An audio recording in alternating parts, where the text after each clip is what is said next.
दोस्तों, करीब 1000 साल तक जी लेने के बाद साधारण नाग नागिन अपनी असीम शक्ति को प्राप्त करते हैं और उन्हें नागमणि की प्राप्ति होती है, जिसके सहारे वे कोई भी रूप धारण कर सकते हैं। कहते हैं इच्छाधारी नाग नागिन का प्यार अटूट होता है।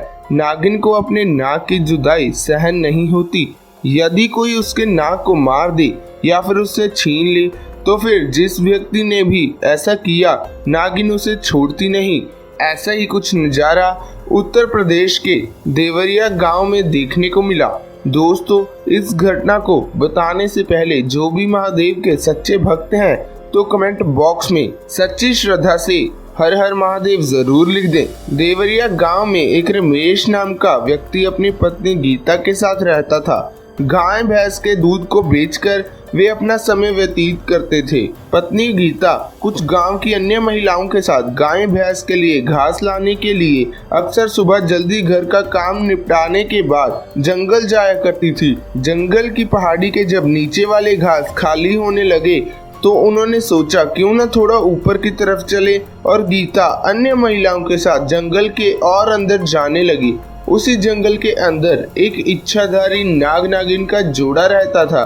उस दिन नागिन नाग को छोड़कर जंगल के दूसरी तरफ गई हुई थी। जब गीता घास काट रही थी तो उसकी नजर अचानक नाग पर पड़ गई। नाग को देखकर वो काफी डर गई और बिना कुछ सोचे समझे उसने अपने पास पड़ा पत्थर उठा लिया और नाग के सिर पर मार दिया और मौके पर ही नाग की मौत हो गई। गीता ने एक लकड़ी की छड़ी से उस सांप को हिलाकर देखा कि कहीं ये जिंदा तो नहीं। उसी लकड़ी के सहारे उसने उसे पास की झाड़ी पर फेंक दिया और घास लेकर घर चली आई। दोस्तों, कहते हैं नागिन अपने नाग की आंखों को देखकर उसके कातिल का पता लगा लेती है। जब वो नागिन वापस अपने बिल की तरफ आई तो उसने अपने नाग को आसपास ना देख उसकी खोज करने लगी और झाड़ी के पीछे अपने मृत नाग के शरीर को देखा तो उसके दुख का ठिकाना न रहा। उसने कातिल से बदला लेने की ठान ली। वो जान चुकी थी कि गीता ने ही उसके नाग को मारा था। अगले दिन गीता अन्य सहेलियों के साथ जब वो घास काटने आई तो उस नागिन ने मौका पाकर उसे डस लिया, परंतु गीता की साथियों में से एक नाग के जहर को उतारना जानती थी, जिस कारण से गीता की जान बच गई और अगले दिन से गीता ने जंगल आना छोड़ दिया। पर नागिन को पता था कि गीता अभी भी जिंदा है। अगले दिन गीता जब अपने घर में खाना बना रही थी तो उसे अपने रसोई घर में एक दरवाजे के पास नागिन दिखाई दी तो वो तुरंत वहां से भाग गई। कई बार गीता उस नागिन को अपने घर के आसपास देख चुकी थी।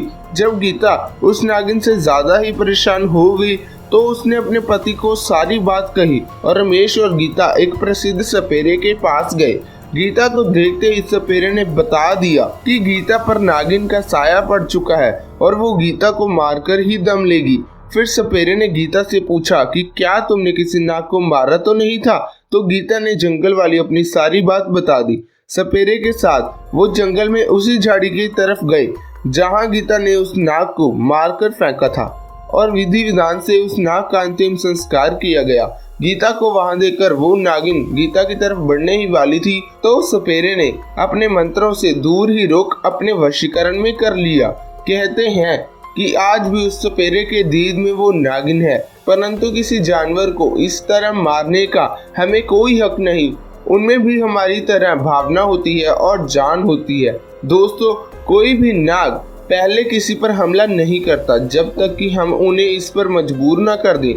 तो दोस्तों, अगर आप महादेव के सच्चे भक्त हैं तो कमेंट बॉक्स में हर हर महादेव जरूर लिखें। अगर आपने अभी तक इस वीडियो को लाइक नहीं किया है तो इस वीडियो को लाइक और शेयर कर दें और इस चैनल को सब्सक्राइब भी जरूर करें। आपका बहुत बहुत धन्यवाद।